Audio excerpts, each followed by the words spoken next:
नमस्कार. तर आज म्हण घेऊया, 17 कारभारी पण एक नाही दरबारी. अर्थ अगदी सोपा आहे. सल्ला देणारे, माहिती देणारे, हुकूम सांगणारे खूप सारे असतात, परंतु जेव्हा जबाबदारी अंगावरती येते तेव्हा एकही कामाचा नसतो, कुणी पुढे येत नाही. प्रत्यक्ष कृती करायला कामाच्या वेळेला सगळेजण मागे लपून बसतात.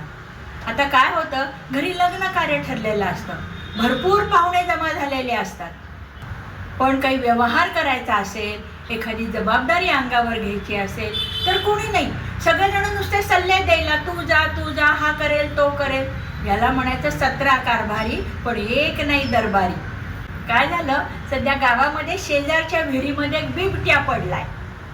सगळेजण लोक बघायला आलेत. हा त्याला सल्ला देतोय, तो त्याला सुचवतोय, इकडून दोर घाल, तिकडून शिडी काढ. अरे पण कोणीही पुढे जात नाही.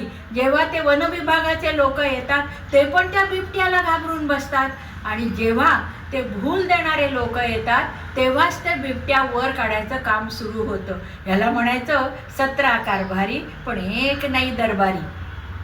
शेजारच्या गावामध्ये खूप मोठा पूर आला आणि काय झालं, सगळी घरंदारं वाहून गेली. त्या लोकांना अन्न पाणी आणि निवारा हवा होता, पण काय कोणी मंत्री लगेचच आले नाहीत आणि शेजारच्या गावातली लोक सुद्धा लगेचच मदतीला आले नाहीत. नुसतेच एकमेकांना फुकटचे सल्ले किंवा एकमेकांना उपदेश करत बसायचं, कामगिरी काही नाही. ह्याला म्हणायचं 17 कारभारी आणि एक नाही दरबारी.